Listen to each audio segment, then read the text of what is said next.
What's up, everybody? Welcome back to the Gaming Channel. My name's AJ Gels. How y'all doing? It is time for the final, I guess I'll say weekly show of 2018, even though it's technically not on the correct day or anything like that. I'm coming off of being sick. If you saw the last video I posted, it was kind of a happy holidays slash why I hadn't been posting for a couple days. If you're still listening to me, obviously my voice is not back to 100%, but it's getting there slowly. I'm starting to feel a whole hell of a lot better. And I meant to do the last weekly show last Saturday, so I've been kind of scouring, looking for an article or a topic I can kind of sit and riff about, maybe a video that we could watch. And it was Samori Roden who sent me a video, and I've been hearing people talk to me, tell me that, hey, there's stuff for Cyberpunk 2077 and yada yada yada. So I've been looking at the CD Projekt Red and Cyberpunk 2077 YouTube channels. I couldn't find any new videos for those. I couldn't find any brand new, shocking new announcement articles on any of the sites, though I think I found this one from GameSpot from about 2 weeks ago from Alessandro Fidlari, hopefully that name's correct, that basically it's everything that we know so far about Cyberpunk 2077. Now, coming out of here, basically what I know of this game so far, I think I already know a lot of this stuff that we're about to go over because I kind of skimmed through the article, but I think it really does give us a good basis of what this is. I think this is probably of next year. This might be my most anticipated game. That's while saying that I'm saying that with a grain of salt, mostly because I'm not 100% sure we're going to see games like The Last of Us Part 2, because The Last of Us Part 2 is definitely coming out next year, even though I still think that might be a 2020. I don't know. That might be my most anticipated. But either way, I absolutely love CD Projekt Red, and I love all this. So I thought, nice end of the year. Let's kind of go over everything that we know about Cyberpunk 2077. It's not covered in this one, though. I did have a conversation with somebody in the last Cyberpunk video, a dedicated Cyberpunk video that I did, talking about the release date. Now, I was guessing we were going to see a 2020 release date for Cyberpunk, and it was going to be a PS4, Xbox One, that PC, that sort of thing. And then when the next generation rolls around, I expected CD Projekt Red to do kind of what Rockstar did with GTA 5, would do kind of a re-release sort of thing on the next-gen platform. And I still think they're going to do that, but things are actually kind of pointing to a 2019 release date at this point. I mentioned this conversation I had in the comments section with somebody in the previous Cyberpunk video. Now, he brought this up to me that apparently in some sort of, I'm not sure if it was an earnings report or conference call or something that got reported on from CD Projekt Red, their target is this upcoming year in 2019 for the release date for Cyberpunk 2077. And then you throw into the fact that there's a lot of, if you scour Twitter and the people connected to this, I'll link this video down in the description. Samori Roden tweeted it to me. It was something from Open World Games. He kind of the guy over there goes through a lot of Twitter, a couple Twitter accounts, and gives an idea of where in development that they are right now for the game. And it seems right now they're at the touch up, and they're at the touch up testing it phase. They're at the alpha and beta, because from what I've been able to see, that the game is completely I was going to say play throughable, but that's not the proper way to say that. It is, you're able to play completely through the game at this point in its development, but now they're on the touch up and make it better and testing and yada yada yada stage, as far as I can tell. So either way, sorry, I sat and kind of rambled everything that I know off the top of my head. Let's dig into this article and really dive into what we know so far with Cyberpunk 2077. So the article reads, ever since its surprise reveal during the Xbox E3 press conference and debut gameplay footage, all eyes are on Cyberpunk 2077, and that's to be expected, given it's the new RPG from CD Projekt Red, the developer behind the Witcher series, based on the cult favorite Cyberpunk 2020 pen and paper RPG. The studio's next project builds upon the pedigree of dense RPGs while venturing out into a drastically different world. Since the game was formally unveiled, we've learned a lot regarding what Cyberpunk 2077 is all about. We've compiled all the information we have on Cyberpunk 2077 so far, how it came to be, why it's a first-person game, and much more. You can check out all this below, just don't expect the release date, which remains a complete mystery for the time being. And as I said, when I was kind of going over that at the very beginning, I'd argue that we don't know a specific release date, although I think right now signs are pointing to 2019. I'm really hoping that it's going to be 2019. I'd still say 2020 is likely, but I'm really holding out that hope that 2019 is going to be the release date for Cyberpunk. All right. Excuse me if I might still be coughing a little bit, as again, if it's not obvious, my voice still is not back to 100%. So, first subheading, what is Cyberpunk 2077? Announced in 2012, 30 years before the release of The Witcher 3 Wild Hunt, Cyberpunk 2077 is set to be a big change from the past work in the fantasy genre, moving away from the fiction of, I always get the author's name, I believe it's Andrei Sapkowski, Witcher series CD Projekt Red switches over to a new setting based on the Cyberpunk pen and paper RPG. Created by Mac Pondsmith, the original Cyberpunk 2020 is set in the dystopian future of Northern California, where corporations, large state capitalism, and technology invades all forms of everyday life. While not a direct adaptation of the pen and paper game, CD Projekt Red's new game, Cyberpunk 2077, extrapolates many of its concepts, archetypes, and storylines. In a hidden message from the E3 2018 trailer, CD Projekt Red stated that they began work shortly after finishing Wild Hunt's Blood and Wine DLC. And I quote, It's been over 2,077 days since we announced our plan to develop Cyberpunk 2077. We released a CGI trailer, gave some interviews, and went dark. Normal procedure for these kinds of things. You announce a game and then shut up, roll up your sleeves, and get to work. We wanted to give you The Witcher 3 and both expansions first, which is why this period of staying silent and longer was longer than we planned. Sorry for that, end quote. Well, I mean, that's not surprising from a company like CD Projekt Red. I mean, CD Projekt, from everything that I can tell, is a fairly small studio for what they produce. I mean, when you look at a game like The Witcher, you'd think that maybe a company like Ubisoft would have made that. Yet, CD Projekt Red, again, like I said, from what I've been able to figure, from what I, kind of have been able to figure out and know off the top of my head, it's a fairly small studio. I believe it was, big news that they opened up a second office. Really, they are not a massive company. So, I mean, to release what they did, especially with a game like The Witcher 3, which was groundbreaking in and of itself, and then those two expansions were phenomenal. I'm not surprised it took a while. I was actually still a little surprised that they didn't, that they announced Cyberpunk 2077 before they were even done with The Witcher 3. I would have held off on that, personally. I think that would have made more sense. But instead of just kind of going, yeah, we're working on it, it'll come out when it comes out, and then just shutting up about it and having everybody just freak out. All right, article continues. The story of Cyberpunk 2077 focuses on V, a vagabond hustling their way through life in Night City, the largest metropolis in the free state of California, while exploring the city's district and surrounding areas, taking on odd jobs and rubbing shoulders with the various gangs, tech dealers, and corporate agents. Your character will leave their own mark on the metropolis. Over time, you build street cred, gain credits, and acquire new weapons and cybernetic enhancements, such as remote hacking, improved optics, and the Mantis Blade, bladed weapons that unsheath from your forearms. It kind of reminds me of Adam Jensen's, I can't remember what they were, but it was those blades that he shot out of his wrists in, I always get the order of the Deus Ex games. I can't remember which in the last one. I can never remember if it's Human Revolution or Mankind Divided.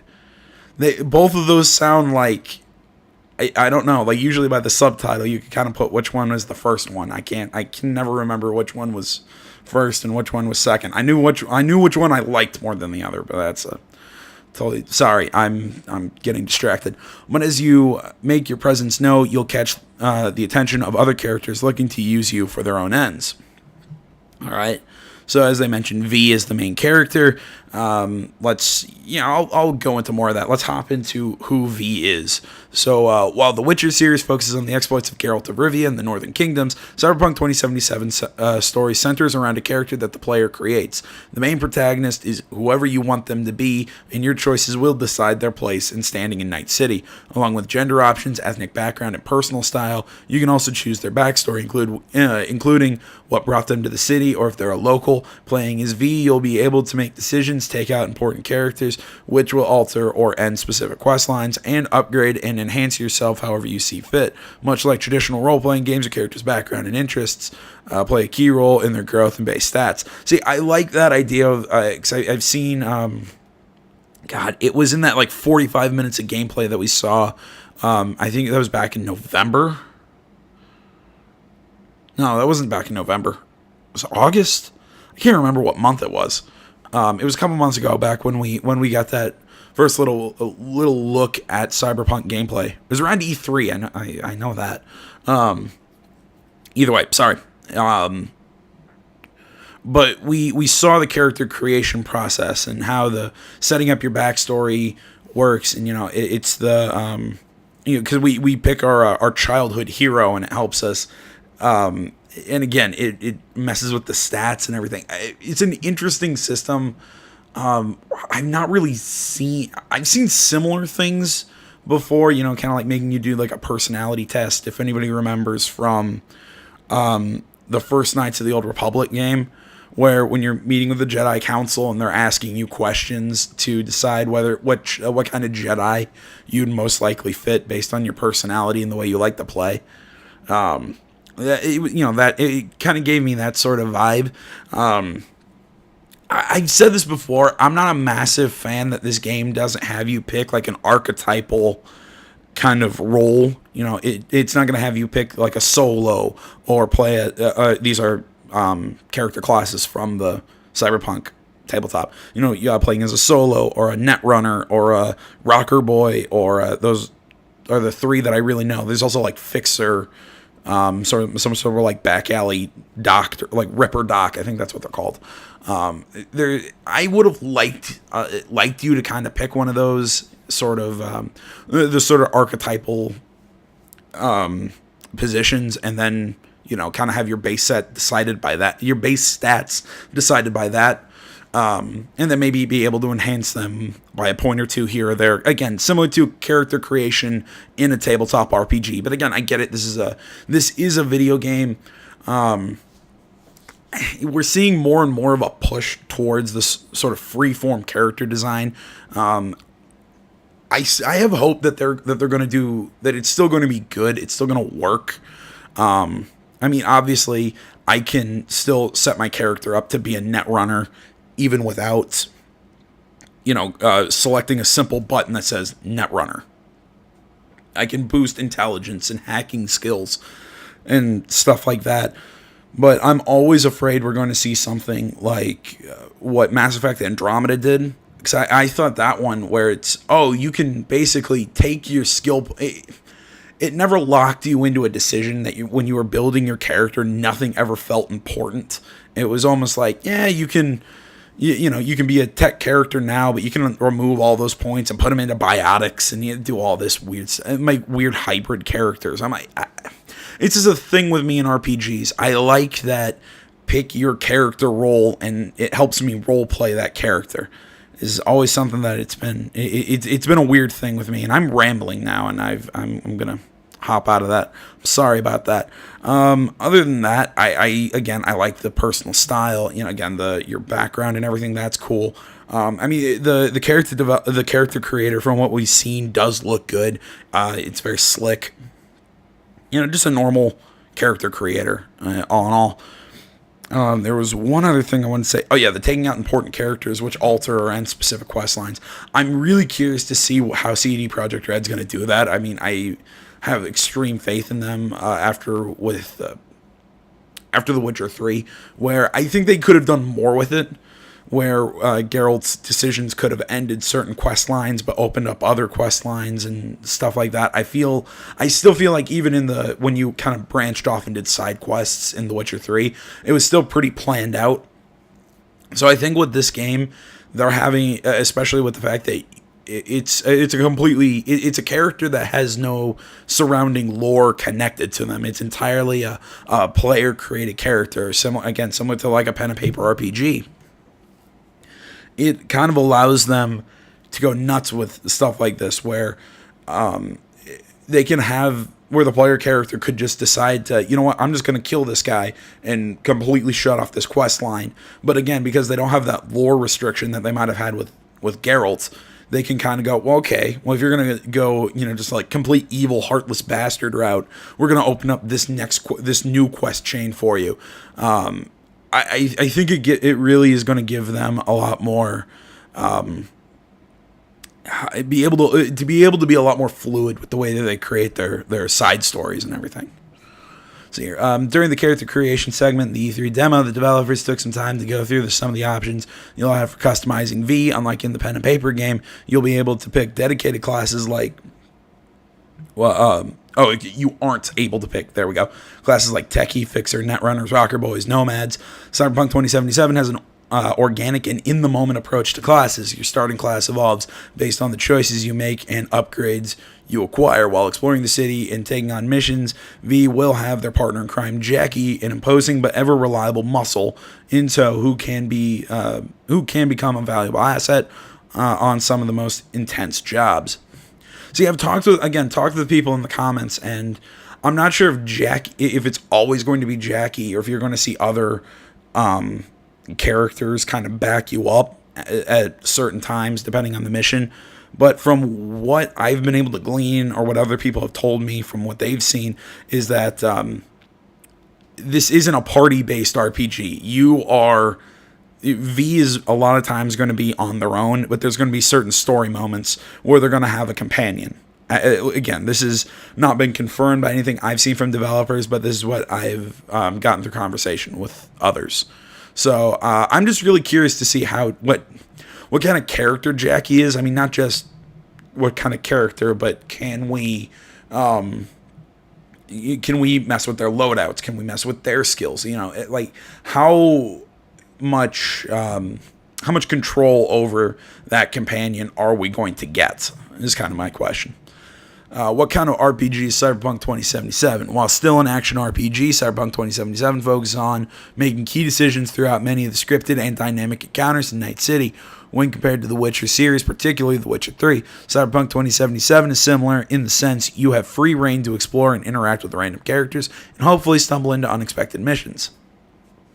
However, Cyberpunk 2077 aims to put a greater focus on placing you in the shoes of the character who's constantly evolving. In V's case, that's by taking on cybernetic enhancements and amassing an arsenal of seriously dangerous weapons. The homing submachine gun was a particular standout. See, and again, this is what I was saying about giving CD Projekt Red more fluidity with their character. It's back to what I was saying about V taking place in a world that, the world of Cyberpunk has a lore, but the story surrounding V is going to be wholly original. It's not like Geralt, who already had these relationships with characters based on the books. Geralt had so many relationships, and there were so many characters and stuff like that existed within the lore of The Witcher that the games then had to play based on all of that lore. So I don't want to say that CD Projekt Red was hamstrung, but they weren't allowed to completely go as nutty as they wanted to. They didn't have I guess you could argue they had free reign, but I'm glad they didn't. I'm glad they played within the canon of The Witcher. I'm also really curious to see the cybernetic enhancements. I'm wondering, is there going to be some sort of, you can only have so many? I've played RPGs or tabletop RPGs where when you try and do cybernetic enhancements, there's only so many that you can actually give to your character, or is it going to be completely like, can I tech out all of my body if I want? Is it going to be, can I be can I be Adam Jensen if I want? Can I be almost completely human if I want? Like, what all is there that I can do? You know, I mean, like, will my HUD be affected if I get different, like, visual implants? Like, I think that could be, in a weird way, that could be really interesting, that that it explains the HUD, following objectives and getting, like, an ammo counter and, the targeting reticle and everything, have that all be like visual implants. I think that could be really interesting. I think from what we saw of the playable demo, that stuff like that is going to be in the game. But again, I'm just curious as what all cybernetic implants we have access to, like how it affects everything in the game. You know, I mean, like what depth they are, how many there are, how many can we equip at a time. The list for that goes on and on and on. The new weapons and abilities you acquire will have a significant impact on your individual playstyle. For instance, the Mantis Blades are not only powerful melee tools, but can also be used for free running and stealth attacks. The main weapons you have are divided into 3 categories: power, tech, and smart. Power weapons are mostly standard weapons like generic pistols and shotguns. Tech guns have amplifying buffs like bullet penetration, and smart firearms focus on powerful special properties like homing shots. However, as you take on more cybernetic enhancements, you'll lose some of your humanity, which affects how certain characters interact with you. See, there we go. I was really curious about. I always do that. I always ask a question, one paragraph, and it kind of gets, and I get maybe not an answer to everything, but I get there is, come on, brain.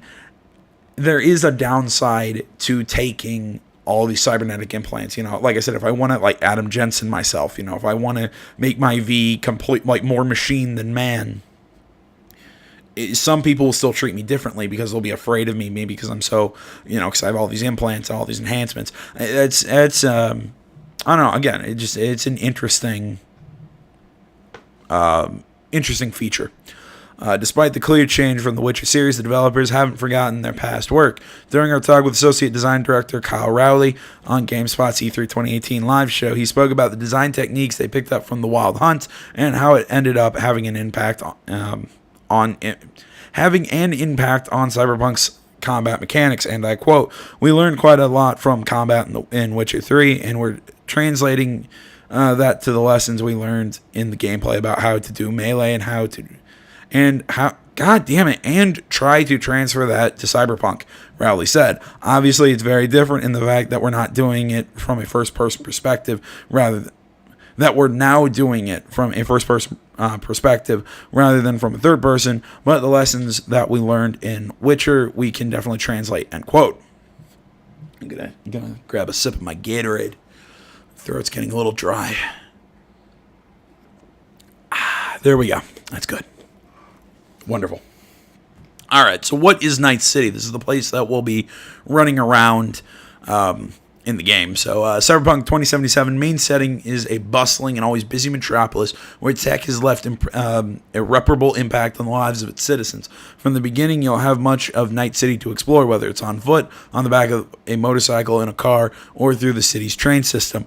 You'll be able to travel throughout the city and its many regions, while there are some areas that won't be totally accessible and are locked off.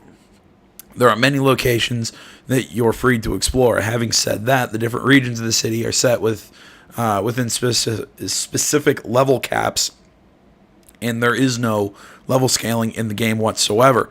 While you're free to explore these areas and try to engage in encounters with the gangs, they have total control of the region. It might be best to steer clear of them until you're better prepared. One gang that we know of in particular is the Maelstrom, who have the appearance of neon-lit ghouls, use extremely powerful weapons, and operate out of the Pacifica District. Here are the 6 districts of Night City in CD Projekt Red's words. City Center, Night City's biggest pride. This is the heart of corporations and the cluster of neon and quintessence of luxury. Watson, a unique mix of Asian cultures. It is a fallen corporate giant now populated by immigrants hiding various bazaars and markets in a tangle of narrow alleys. I have a feeling that's where we've seen the gameplay already, is in Watson, just because they mentioned the mix of Asian cultures and everything. If you remember back at the... Sorry, I bumped my mic. If you remember back to the demo that we saw, again, a couple months ago, while walking around, reminded me of that hotel section in the first Deus Ex game, where he was going into those like individual like sleeper pod hotel, where Jensen was going into the individual sleeper pod hotels right before all the soldiers like repelled in and started attacking him. If anybody remembers that sequence, just the area that V's apartment is in reminds me of that. Mix that with when you're walking around, there's tons of all the neon signs with the various Asian languages and all that. I'm pretty sure that's going to be the opening area from where we are, and I'm really interested to get out and explore the city, just for the sheer with the I'm trying to think exactly how I'm trying to explain this. Is we've seen open world games take place in cities. So almost every Grand Theft Auto game is taking place inside a city. But this is kind of the first time that we're really getting this true open world futuristic city, and not only that, it's a cyberpunk dystopia sort of city. So it's when everything's so tight together and everything is built up instead of out. So I'm really interested to see how getting around the city is going to be. Is it going to be overly confusing? Is it going to be one of those that it's going to be a pain to backtrack and everything, or is getting around actually going to be I don't want to say easy, that's not the right word. Is it going to feel very fluid and natural walking around the cities, or is it going to always be, oh, it's a pain in the ass that I have to go here because I have to go down this, I have to go down here and then out and around and all that weird crap. So I think map design is going to be a really big it can either be a really big hindrance for this game, or it's going to be a massive bump in what makes it so great. All right. See here, what I left off in Watson, Westbrook, featuring tourist-oriented Japantown. It is a place for the wealthy who like to work hard and play hard. Excuse me. Sorry. Haywood, living in one of these neighborhoods of the predominantly Latino area, means you're successfully managed to climb the social ladder. It's a massive suburban housing district with an underlying gang problem. Pacifica, on the other end of the spectrum, this is the most dangerous part of town, abandoned and overrun by gang activity. Separated from the rest of the city, it's a place of immense poverty. Santo Domingo, all of Night City is powered from here, with its countless power plants and industrial factories, stuck in an endless cycle of modernization. And see, and again, back on to what I was saying about how the map design is, I'm really curious, is it going to be one of those that it's clear when I am in one district and when I'm in another? I mean, I'm assuming we're going to get some sort of, when you cross that imaginary line saying, oh, entering this district, just to kind of give, especially if we're not going to do any level scaling or anything, and, that there are like level caps for certain areas. So, just kind of a warning that, hey, you're leaving this area into a different one. You might be getting your ass kicked now. So I have a feeling that we're going to see something like that, but I'm really hoping that we don't have that just sudden, oh, I crossed, I walk over a bridge, boom, we're in a different, it's all the architecture is now different. It's very clear that we're in a different district of the city. I saw something similar with this when I was playing Vampire earlier this year. Was that earlier this year? Wait, was it? Sorry, I'm trying to remember when. Yeah, Vampire was earlier this year. Sorry. When I was going between the different districts in London, I really noticed it, that when you left one and went into another, it was clear that, where the boundaries are. So I'm really kind of hoping in this game that it smooths it out, that when you move from one area to another, it's a nice transition. That sort of thing. It really, again, it's what I'm trying to say is it's really makes the world feel alive. It really makes the map feel like a city, not just a bunch of isolated districts. Let's see here. If Night City is as beautiful as some of the initial areas we've gotten to see from early gameplay, then it seems like we'll be in for quite the adventure. Fortunately, the game will have a photo mode. So you'll be personally capture. I have no idea how that sentence works. Capture many of the game's most stunning sights. I don't know why I hate photo mode so much. I just do. Why is it a first-person game? One of the most surprising details we learned about Cyberpunk 2077 is that it's a first-person game. When fans learned of this, there was a noticeable outcry, with many expressing disappointment. See, I can understand that. Now, me personally, I am partial to third-person shooters. I love cover-based third-person shooters. You give me one of those, and I will be so happy. I mean, again, if it's Gears of War, Uncharted, stuff like that, I love cover-based third-person shooters. And then you throw in the RPG mechanics on top of that. I would have been just a happy clam for this game. But the fact that it's in first person, now that I've seen it in action, it did kind of, maybe not disappointment, but it did kind of make me skeptical of, ooh, how's this going to work? But then once I saw the gameplay demo, and I'm assuming they're going to get into this, the action is damn good from those action sequences are damn good in first person.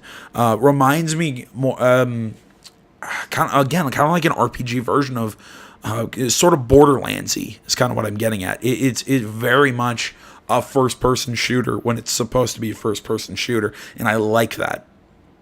I mean, it looked, everything I've seen of the combat, again, it looks, I can't think of a better way to say it than it's a first-person shooter when it's supposed to be a first-person shooter. I think that's a big thing with me when you try and fuse genres. I think it's why I'd say I think Mass Effect 2 did this the best. It was a third-person shooter when it was supposed to be a third-person shooter, and it was an RPG when it was supposed to be an RPG. I feel like the first and third games tried to play around and fuse those elements too many times. Again, it's like I said, it's like I like when you're gonna fuse genres together. When it's clearly doing one thing, I want it to be that thing. I don't want it to be a shadow of a shadow of what those kind of games are. It's kind of like my issue with shooting in Fallout 3.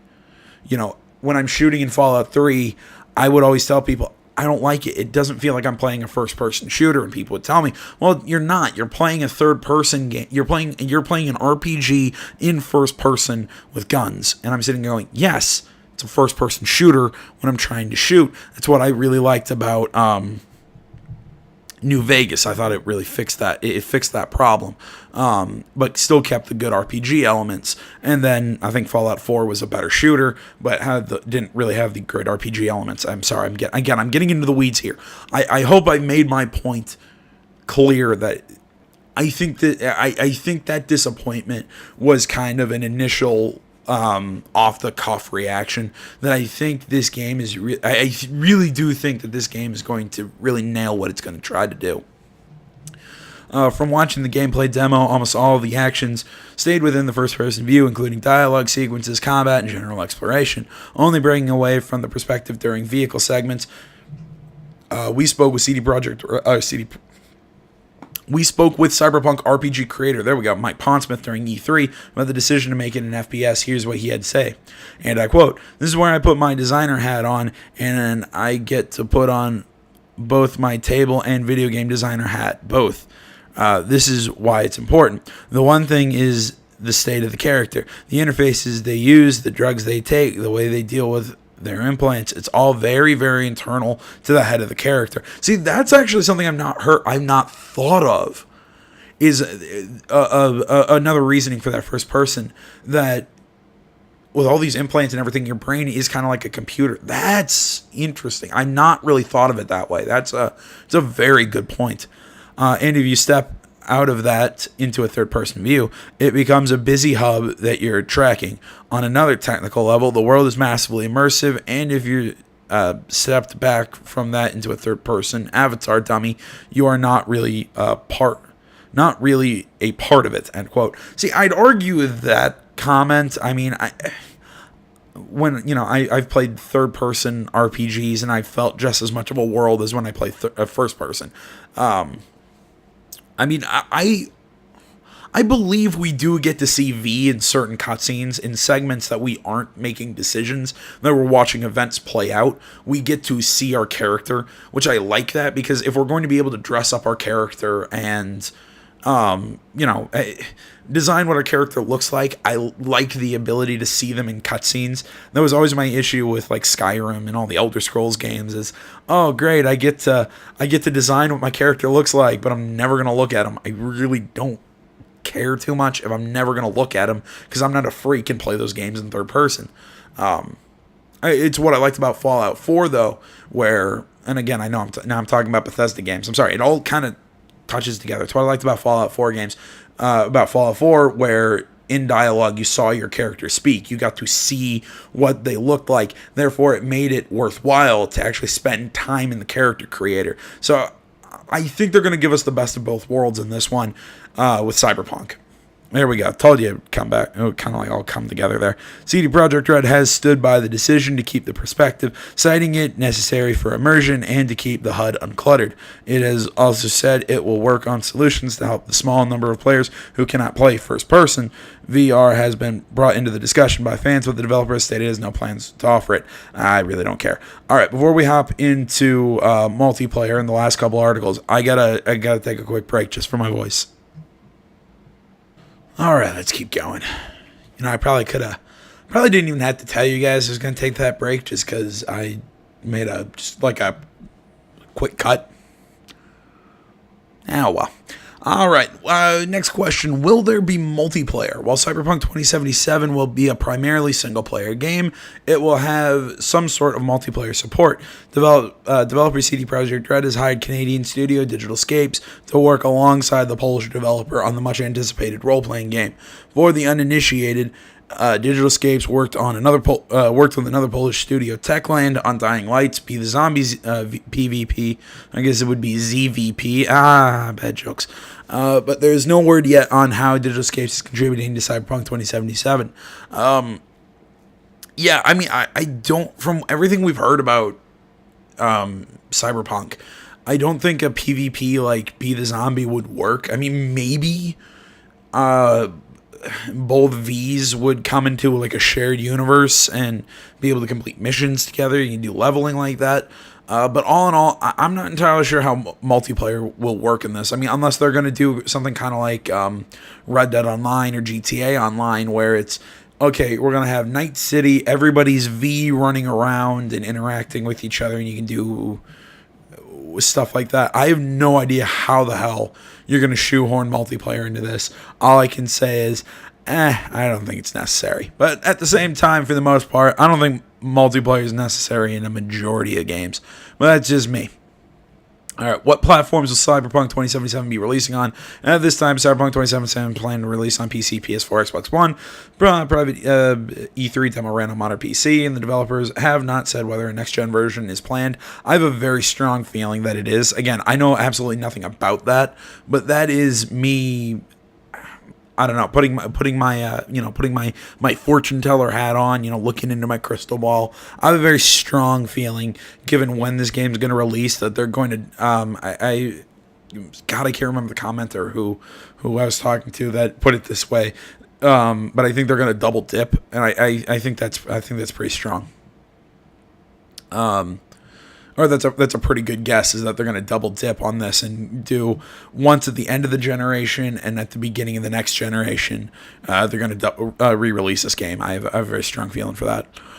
Is it done yet? CD Projekt Red has revealed that Cyberpunk 2077 is already playable from beginning to end, but that doesn't mean it's done. We don't know yet how far off it remains, but one thing you can count on are some changes from the 48-minute gameplay demo that's now out there.